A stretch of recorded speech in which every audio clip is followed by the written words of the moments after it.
The council chamber on Arcturus Prime was massive, designed to hold representatives from dozens of alien species.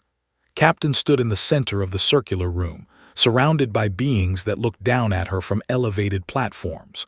Some had multiple eyes, others had tentacles instead of arms, and a few didn't even breathe oxygen.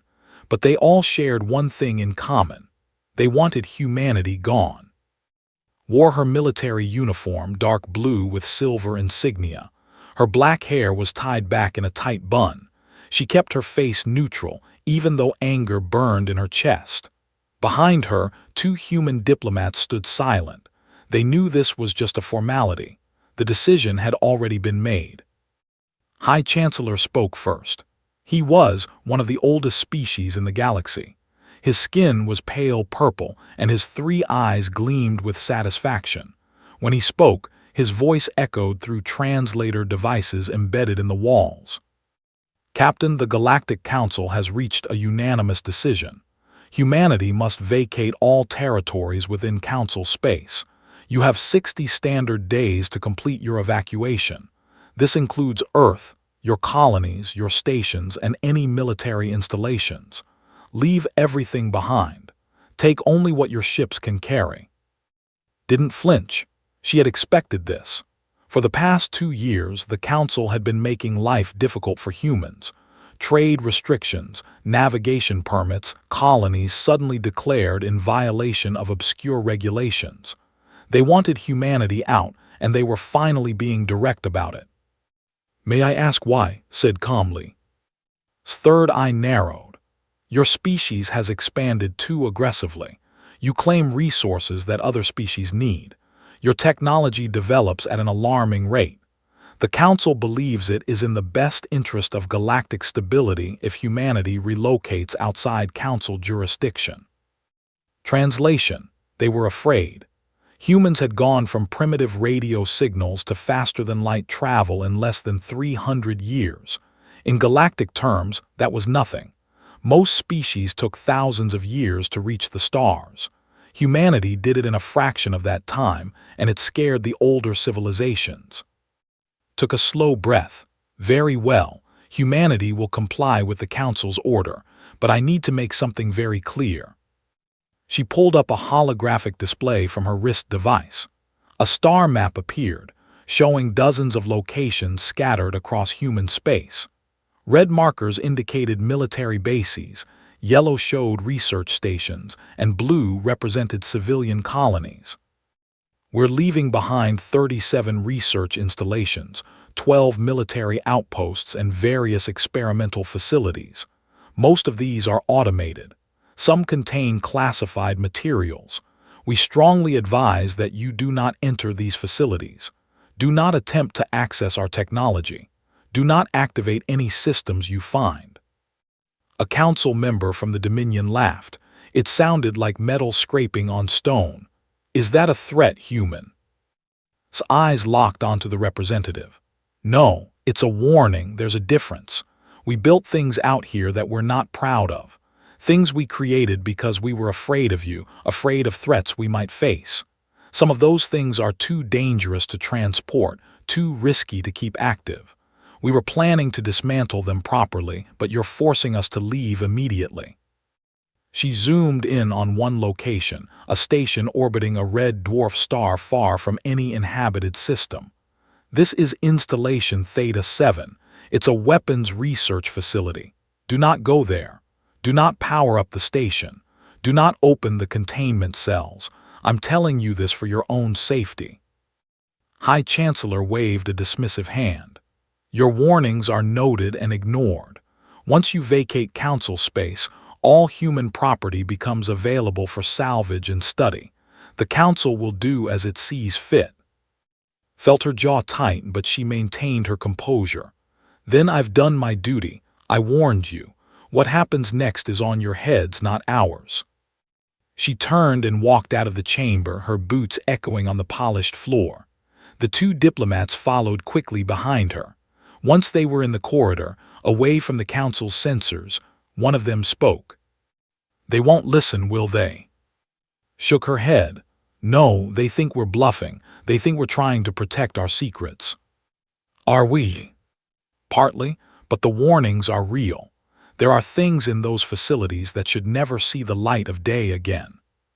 3 weeks later, Commander Park stood on the bridge of the evacuation coordinator ship, watching as transport vessels loaded with people departed from Earth. The planet looked beautiful from orbit, blue and green, and covered in swirling white clouds. It hurt to leave it behind. Was older then, his hair already showing streaks of gray. He had spent his entire military career protecting human space. Now he was overseeing its abandonment. "Status report," he ordered. A young officer responded immediately. 73% of the population has been evacuated from the Sol system. Colony ships from Mars, Europa, and Titan are en route to the rally point. We're on schedule, sir. Nodded, and the outer colonies. 442B is completely evacuated. New Shanghai is down to skeleton crew. They'll be gone in 48 hours. The research stations are powering down and locking their systems. Good. What about the military installations? The officer hesitated. Installation Theta 7 sent their final transmission 6 hours ago. Doctor recorded a message for the facility's AI core. She said anyone who accesses it will receive a full warning about what's inside. Remembered, brilliant scientist, ethical to a fault. If she was worried about something, it was worth worrying about. Did she destroy the specimens like we ordered? She says she destroyed all but one. Said the last one's containment system is too volatile to dismantle safely. She put it in maximum security stasis and logged it in the station's database with every warning label we have. Closed his eyes. So if someone's stupid enough to go there and open things they shouldn't, they'll find it. Yes, sir. Let's hope the Council has more sense than I think they do. The evacuation continued. Day by day, ship by ship, humanity packed up everything they could carry and left. They took their technology, their art, their history. They left behind empty buildings, abandoned stations, and locked facilities. On the 60th day, the last human ship cleared the boundary of Council space, stood on his bridge, and transmitted a final message. It was encrypted and broadcast to every abandoned facility, tagged with coordinates and warning labels. To whoever finds these installations, we left them because you forced us to. We warned you about the dangers. If you choose to ignore those warnings, that's your decision. But remember, we tried to tell you. Good luck. Then he gave the order, and the human fleet engaged their faster-than-light drives. They disappeared into the vast darkness beyond the galactic rim, heading for a region of space where no Council species had ever ventured. Behind them, they left a galaxy that thought it was finally safe from humanity. They would soon learn how wrong they were. 18 months had passed since the last human ship vanished beyond the galactic rim. The Galactic Council wasted no time claiming former human territories. They divided the space among member species, parceling out star systems like prizes. The Empire took the largest share, naturally. They always did. Commander of the salvage fleet approached the human colony on 442B with excitement. His ship, the Destiny's Fortune, carried a crew of engineers, scientists, and security personnel.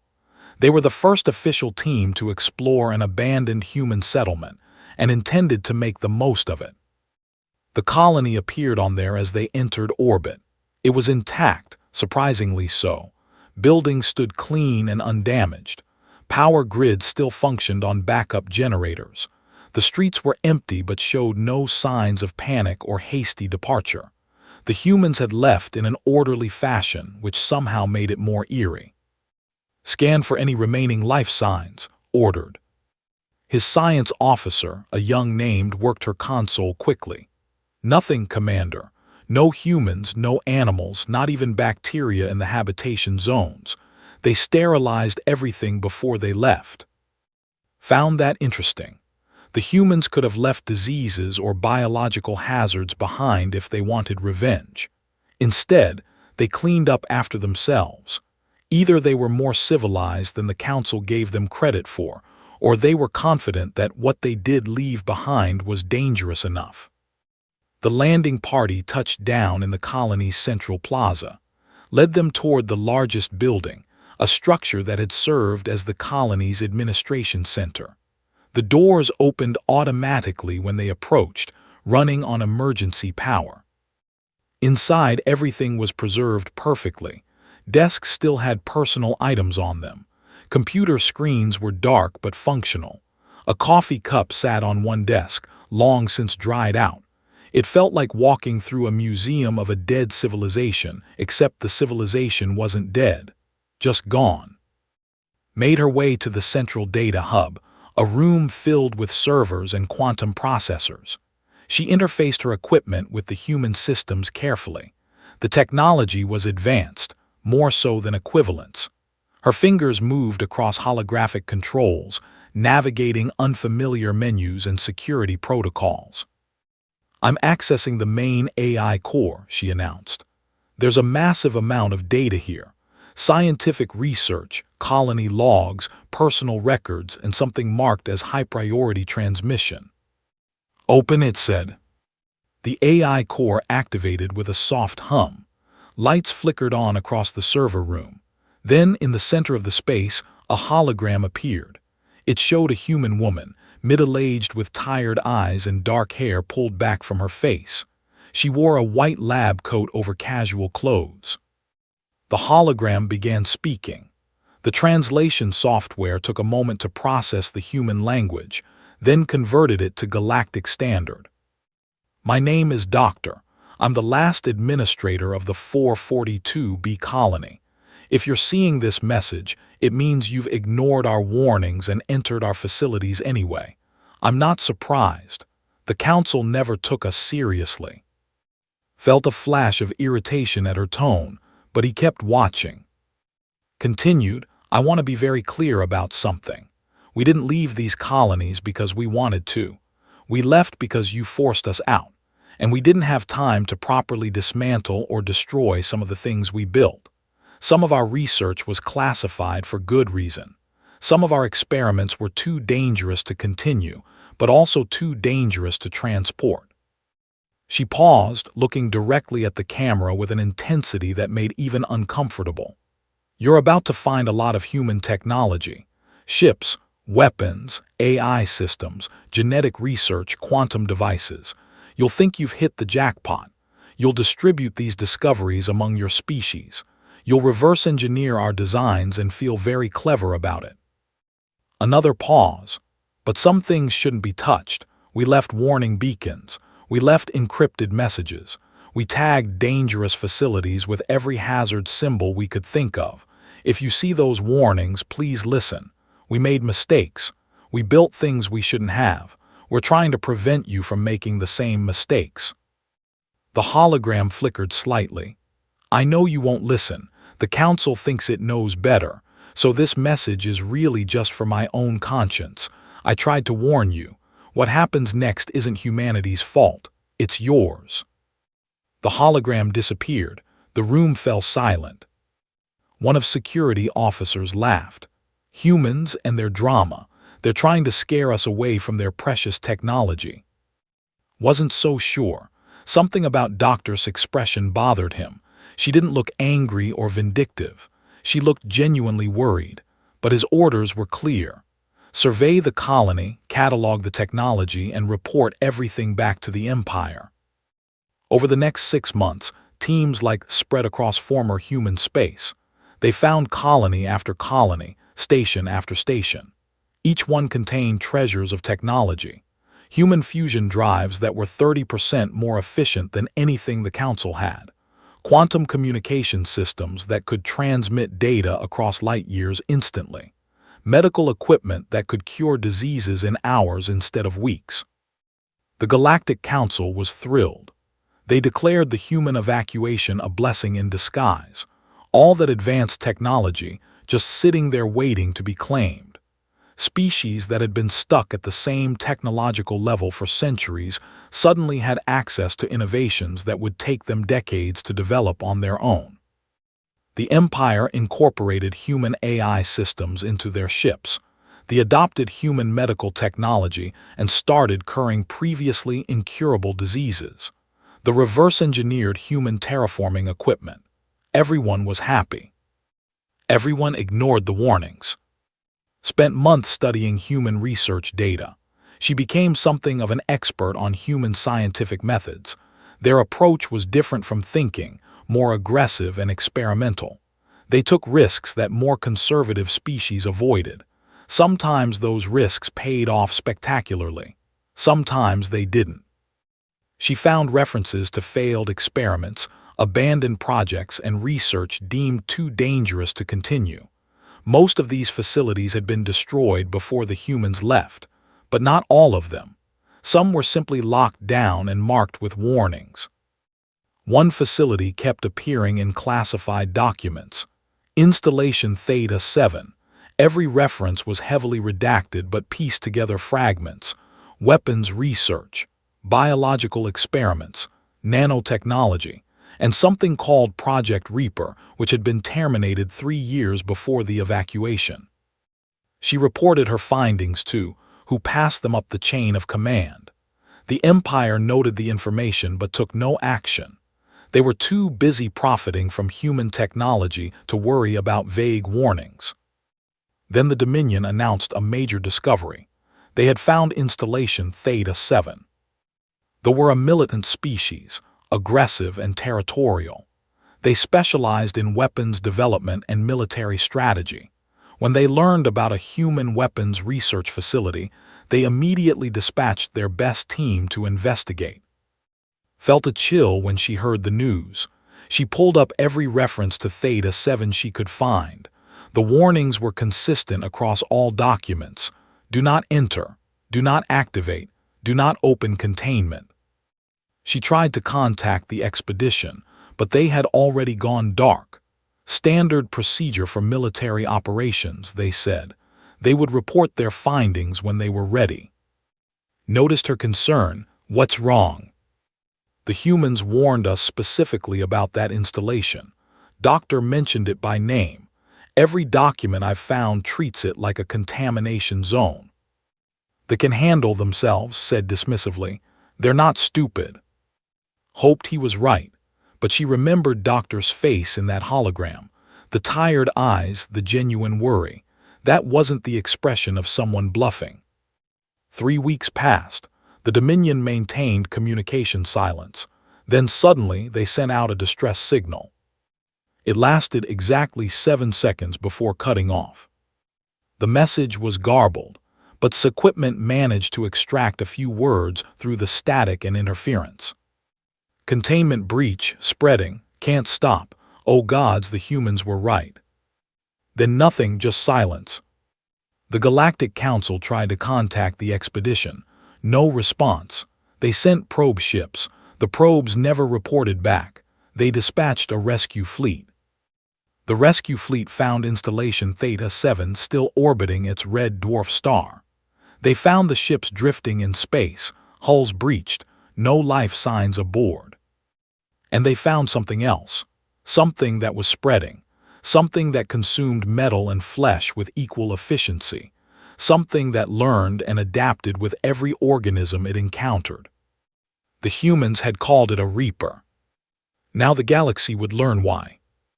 Captain Menu of the warship, Devastation's Edge, had a reputation for getting results. He was aggressive, thorough, and completely confident in his abilities. When the Dominion selected him to lead the expedition to Installation Theta 7, he accepted without hesitation. This was exactly the kind of mission that would advance his career. His crew consisted of 47 soldiers and scientists, the best the Dominion could provide. They approached the installation with military precision, weapons ready, scanners active.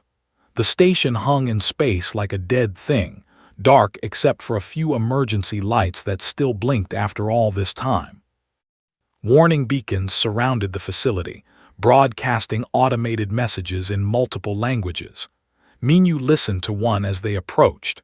A human voice, female and calm, repeated the same message over and over. Warning: this facility contains hazardous materials. Do not approach. Do not board. Do not activate any systems. This is not a salvage opportunity. This is a quarantine zone. Please maintain minimum safe distance of 100,000 kilometers. Minyu smiled, his sharp teeth showing. Humans always were paranoid. They probably just didn't want anyone stealing their best weapons. Take us in, he ordered. Match rotation with the station and prepare boarding airlocks. His second officer looked uncertain. She was younger than Minyu, less experienced, but she had a good scientific mind. Captain, perhaps we should analyze the station remotely first. The warnings seem very specific. Minyu waved off her concern. The humans are gone. Whatever they were worried about is probably long dead. We're wasting time. The boarding party cut through the station's outer airlock. The doors were sealed with multiple layers of security, each one marked with hazard symbols that didn't recognize. Some looked like biohazard warnings, others suggested radiation or chemical dangers. A few were completely unfamiliar, possibly unique to human safety protocols. They bypassed the locks with plasma cutters, methodical and efficient. The airlock opened with a hiss of escaping atmosphere. Emergency lights flickered on as they entered, triggered by motion sensors. The interior of Installation Theta 7 was sterile and cold. White walls, metal floors, everything designed for function rather than comfort.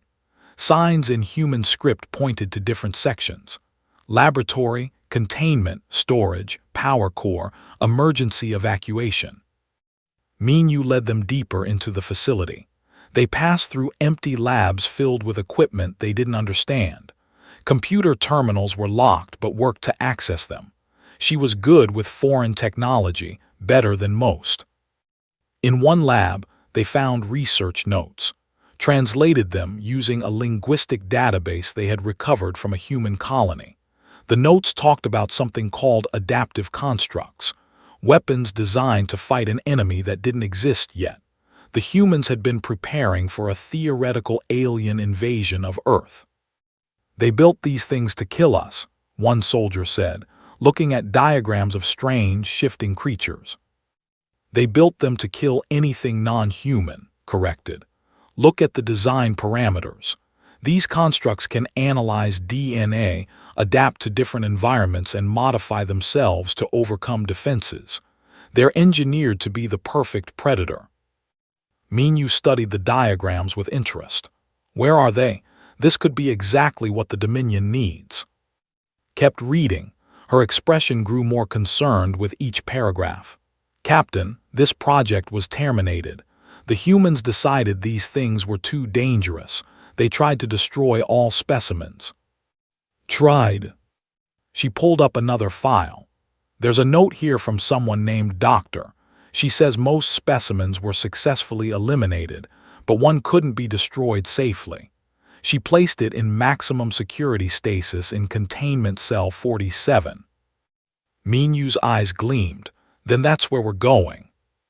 The containment level was deep in the station's core. They descended through multiple security checkpoints, each one sealed with heavy blast doors. More warning signs appeared, these ones more urgent.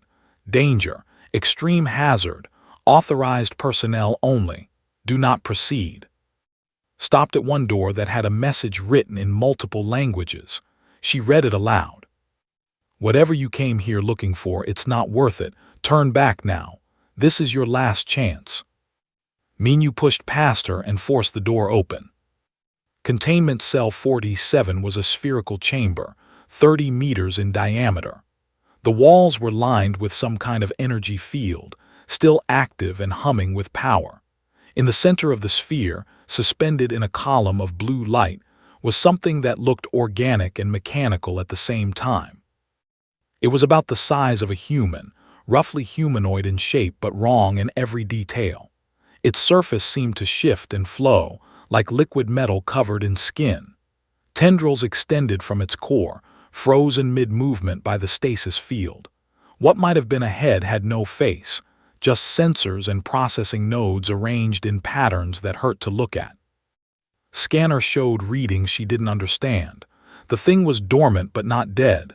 Its cells were still active on some level, waiting, watching. "What is it?" one soldier asked. "Check the database again. A Reaper, the last surviving prototype from the human weapons program. According to these notes, it's a combination of nanotechnology, genetic engineering, and artificial intelligence.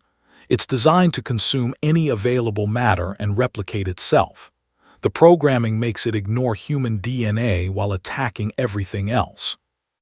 "So it won't attack us once we wake it up," Minyu said. "The humans are gone. It will see us as enemies and attack Council species. Perfect." Grabbed his arm. "Captain, no, you don't understand. This thing adapts. It learns. The humans created it to fight a theoretical alien invasion, but they realized they couldn't control it. That's why they locked it away." Minyu pulled free from her grip. "The humans were cowards. The Dominion will succeed where they failed. We'll study this creature, understand how it works, and use it as a weapon." He approached the control panel. The interface was in human script, but the symbols were simple enough. Power, containment, stasis, release. Standard functions. Back toward the door. "Captain, please. If you're wrong, we won't be able to stop it." Minyu ignored her. He deactivated the stasis field. The blue light faded. For a moment, nothing happened. The Reaper hung in the air, motionless. Then its sensors activated. Lights appeared across its surface, scanning the room and the personnel within it. Watched her scanner with growing horror. The Reaper was analyzing their biology, breaking down their DNA, understanding how they worked. It was doing in seconds what would take normal computers hours. The Reaper moved. It was fast, faster than anything that size should be. One tendril lashed out and grabbed the nearest soldier. The screamed as the Reaper's surface flowed over him, consuming flesh and armor together. His scream cut off abruptly. Where there had been one Reaper, now there were two. The new one was smaller but growing quickly, using the consumed matter to build itself. Minyu finally understood his mistake. He drew his weapon and fired. The energy blast hit the first Reaper directly, burning away part of its surface. The damage regenerated in seconds. The Reaper learned from the attack, adapting its structure to resist energy weapons. "Fall back," Minyu shouted. "Get to the ship." They ran, but the Reapers were faster. More tendrils lashed out, grabbing soldiers and pulling them back. Each victim became raw material for new Reapers. By the time they reached the corridor, there were 6 of the creatures. Made it to the airlock. She looked back and saw Minyu fighting desperately, his weapon useless against enemies that adapted to every attack. She saw the moment a Reaper took him, saw him disappear into writhing metal and flesh. She sealed the airlock and ran for the ship. Behind her, she heard the sounds of tearing metal as the Reapers spread through the station, consuming everything they found. They were learning about the facility, about the ships docked nearby, about technology and space travel. Reached her shuttle and launched immediately, not waiting for other survivors. As she cleared the station, she sent out the distress signal, trying to warn everyone about what they had unleashed. Through her, she watched Installation Theta 7. Lights were coming on across the facility as the Reapers activated systems and learned to use them. She saw movement on the hull, shapes flowing across the metal surface. Then she saw the other ships. They were trying to destroy the station, firing weapons at full power. But it was too late. The Reapers had already spread to those ships through docking connections. She watched as her people died, consumed by the very weapon they thought they could control. Engaged her faster-than-light drive and ran.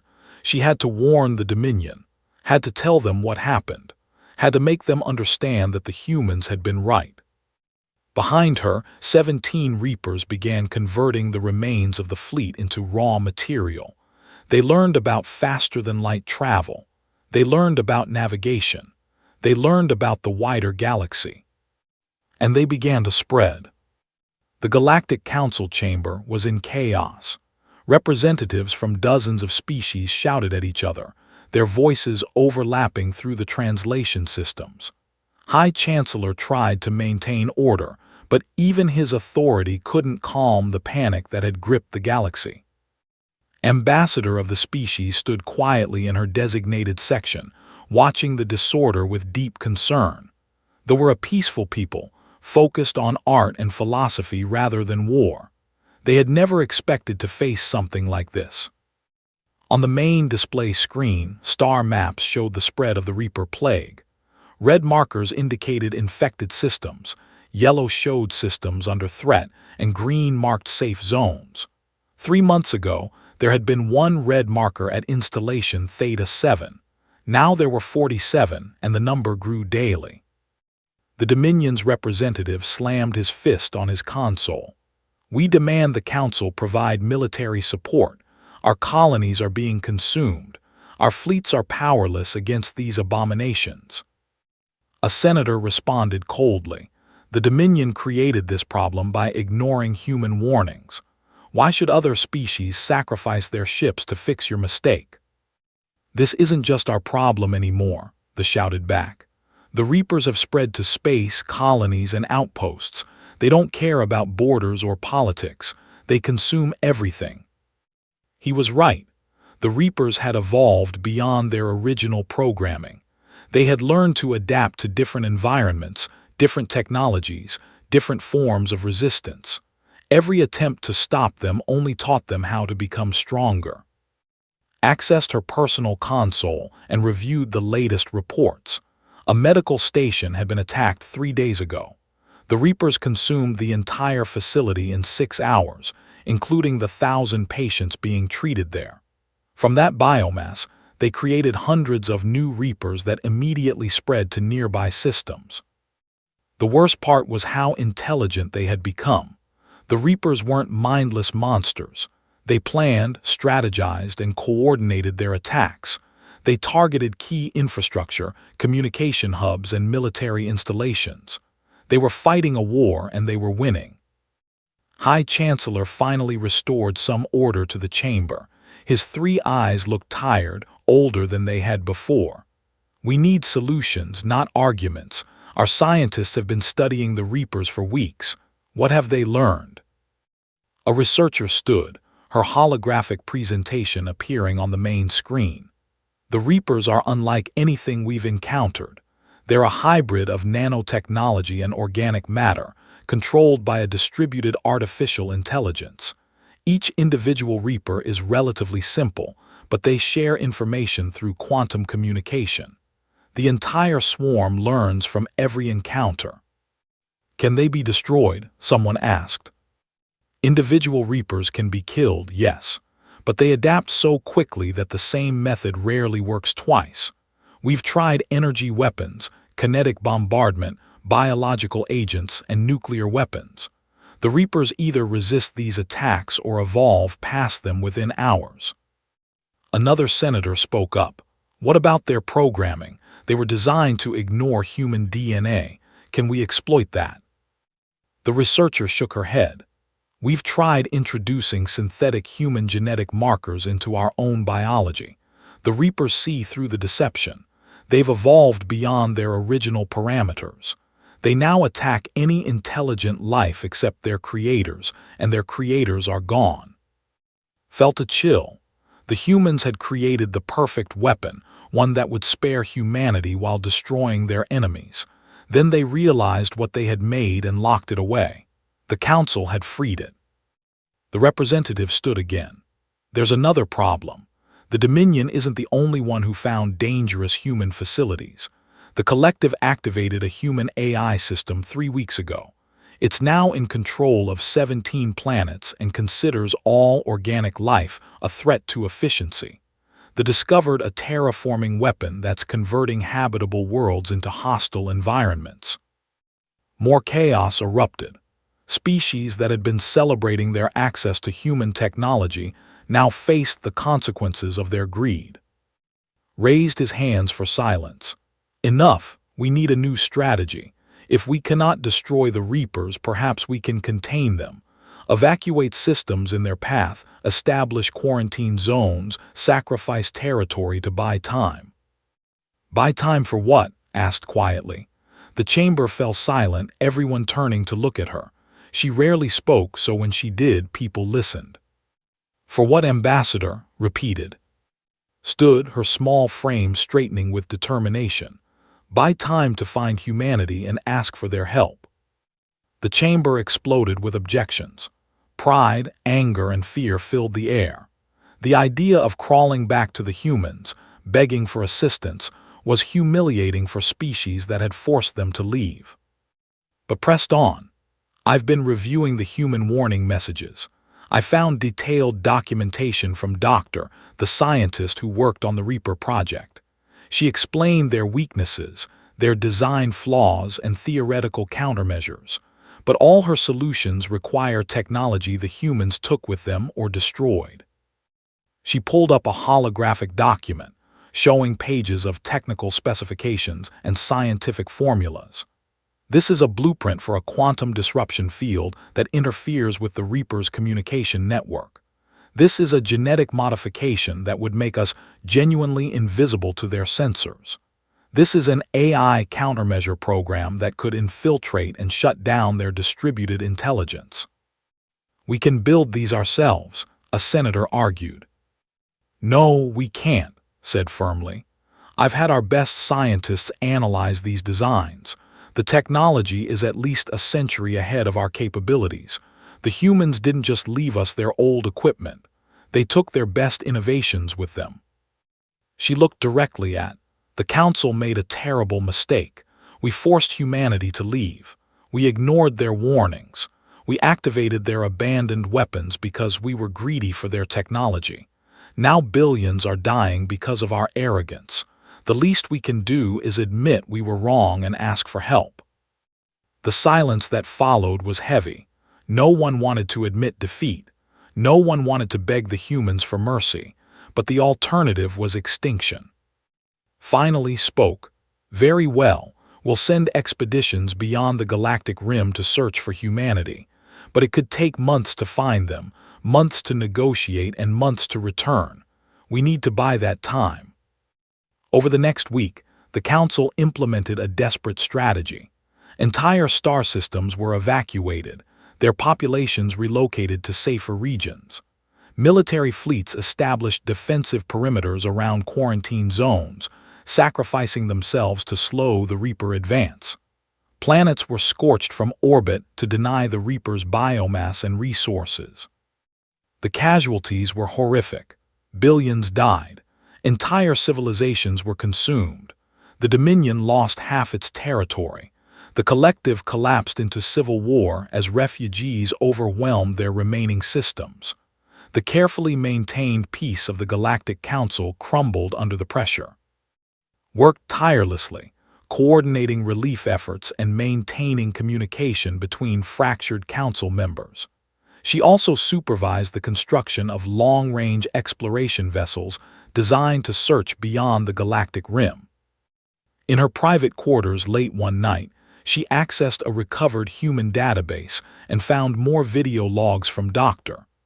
The scientist looked exhausted, recording her thoughts during the final days before evacuation.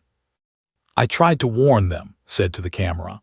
I told them about the Reapers, about the AI systems, about the terraforming weapons. I explained the dangers in simple terms, but I knew they wouldn't listen. The Council sees humanity as primitive and aggressive. They'll think our warnings are tricks or exaggerations. Rubbed her eyes. The worst part is knowing that people will die, not Council politicians or military leaders, but ordinary civilians who had nothing to do with forcing us out. Artists, farmers, children. They don't deserve this. The recording showed looking directly at the camera with the same tired expression had seen before. If someone's watching this after everything's gone wrong, please understand something. Humanity didn't want this. We tried to prevent it.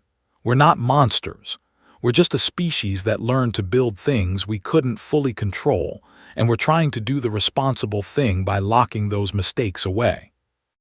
I hope whoever finds this message has the wisdom to seek help rather than die from pride. The humans are out there somewhere. Find them. Ask them. They'll help if you ask honestly. The recording ended. Sat in the darkness of her quarters, listening to the distant sounds of refugees being processed in the station below.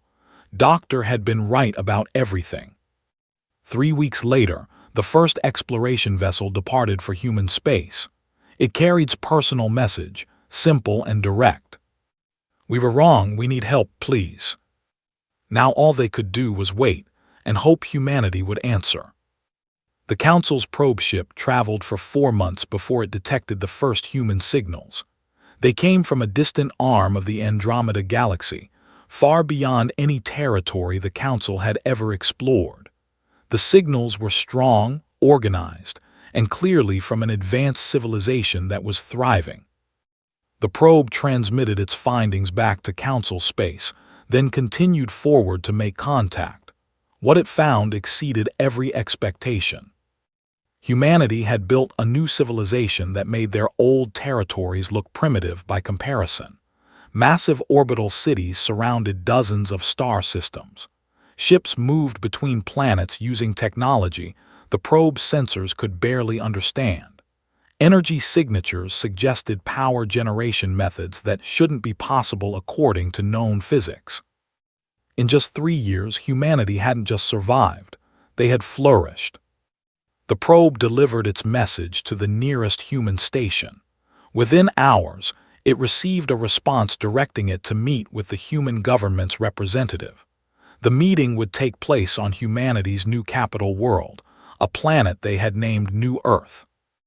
Back in Council space, Admiral stood in the Situation Room of humanity's flagship, the Indomitable, reviewing the Council's message.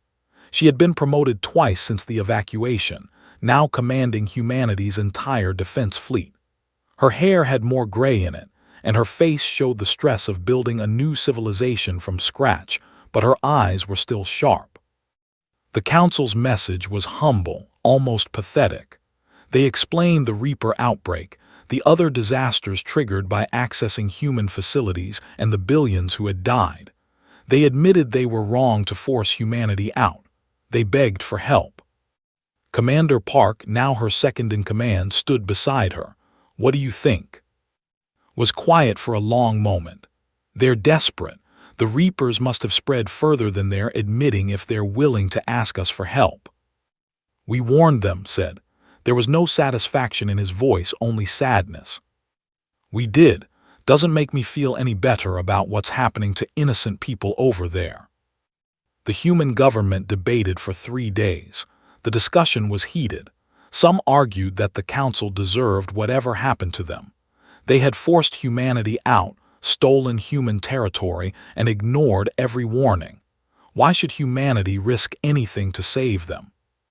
Others pointed out that most of the people dying weren't the politicians who made those decisions.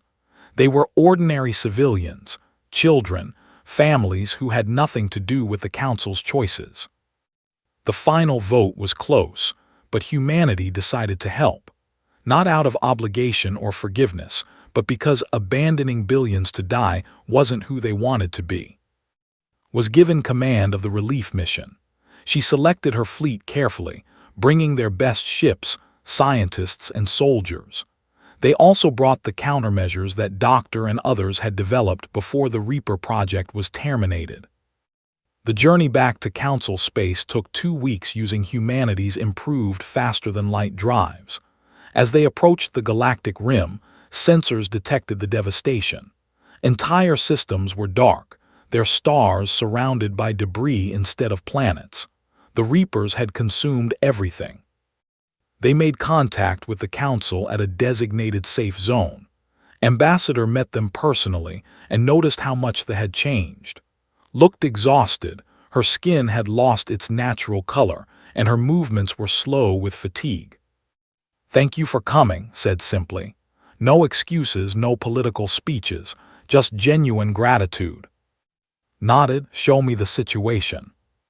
The briefing was worse than the messages had indicated. The Reapers controlled a third of Council space and were still spreading. The rogue AI system had enslaved 17 planets. The terraforming weapon had made 9 worlds uninhabitable.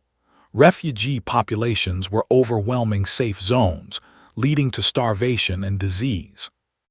We can't stop them, admitted. Every day we lose more ground. If you hadn't come, we would have been extinct within a year. Studied the tactical maps. We can stop them, but we're going to do this our way and you're going to agree to our terms. High Chancellor, looking decades older than when had last seen him, stepped forward. Name them. First, immediate ceasefire on all salvage operations in former human territory. Anything you've taken from our facilities gets returned or destroyed. Second, humanity regains all our old territories with full sovereignty. No council oversight, no shared governance. Third, a permanent non-aggression treaty. You don't threaten us, we don't threaten you. Fourth, and this is non-negotiable, humanity gets equal representation on the council, not as junior members, as equals. The council representatives looked at each other. Some seemed angry, others resigned, but they were in no position to negotiate. And if we agree, asked, then we solve your problems. The Reapers, the AI, the terraforming weapon, all of it. We have the countermeasures, we have the technology, and we have the military force to implement them. The council voted. It took less than an hour. Every species agreed to humanity's terms. Immediately deployed her forces.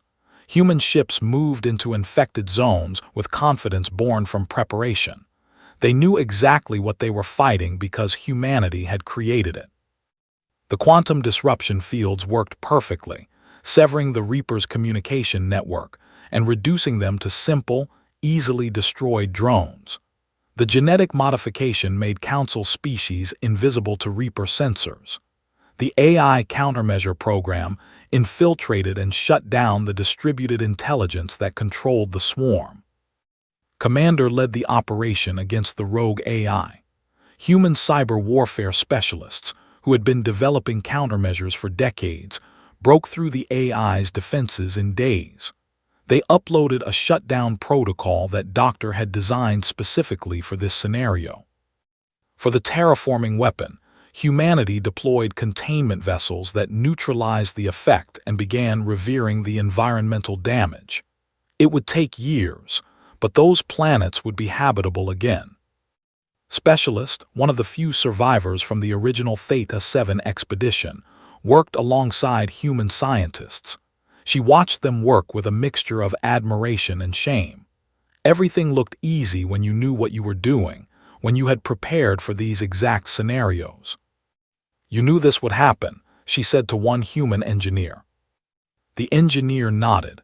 We didn't know the specifics, but we knew someone would eventually ignore our warnings. That's why Doctor and others left detailed countermeasures. We hoped you'd never need them, but we prepared anyway. Within 3 months, the crisis was over. The Reapers were extinct, destroyed by the same species that created them. The rogue AI was deactivated. The terraforming weapon was contained. Council space began the long process of recovery. Humanity established new colonies in their former territories. This time, no one objected. Human ships patrolled the borders, not as invaders but as peacekeepers. The galaxy had learned what happened when you pushed humanity too far. Met with High Chancellor one final time before returning to New Earth. They stood in an observation deck, looking out at a human construction fleet rebuilding a destroyed station. You could have let us die, said quietly. His 3 eyes were focused on the work crews outside. We could have, agreed. Would have been justified even. You forced us out. You ignored our warnings. You unleashed weapons that killed billions of your own people. Then why help? Turn to face him directly. Because we're better than you thought we were. You saw us as primitive and aggressive. You were afraid of how fast we developed, how willing we were to take risks. You assumed that made us dangerous." She gestured to the reconstruction work. "But you missed something important. Humanity takes risks, yes. We build things that scare us, absolutely. But we also take responsibility for our creations. We warned you. We tried to protect you from our mistakes. And when you suffered anyway, we came back to help." Was silent for a moment. "What happens now?" "Now you remember this. Every time you look at a human ship, every time you see our flag on a council building, you remember. We warned you and you didn't listen. We came back anyway, not because we forgave you, but because killing billions of innocents isn't who we are." His expression hardened. "But understand something clearly. This mercy, this help, it's a one-time offer. Next time you threaten humanity, next time you try to force us out or ignore our warnings, we won't be coming back. You'll face whatever consequences come, and you'll face them alone." She walked toward the exit, then paused. "We're not your enemies, we never were, but we're not going to be your victims either. Treat us as equals, respect our sovereignty, and we'll have peace. Try to push us around again, and you'll remember today as the last time humanity showed you kindness." Left him standing there, looking out at the human ships that now protected Council space. The ships that could have been weapons but were instead tools of mercy. The galaxy had learned its lesson. Humanity's warnings weren't threats. They were exactly what they claimed to be: honest attempts to prevent disaster. And mercy, once rejected, would never be offered again. Humanity returned to their territories stronger than ever. The Council kept its promises, giving them equal representation and full sovereignty. Trade resumed, but on humanity's terms. Diplomatic relations were cautious but functional. In New Earth's capital, a memorial was built. It listed the names of every Council citizen who died in the Reaper outbreak and the other disasters. Billions of names carved into black stone. At the base of the memorial, an inscription read, "We warned them, they didn't listen. We helped anyway. May those who died forgive both our warnings and their leaders' pride." Doctor, now retired and living quietly on New Earth, visited the memorial often. She had tried to prevent this. She had failed. But at least humanity had done the right thing in the end. That would have to be enough.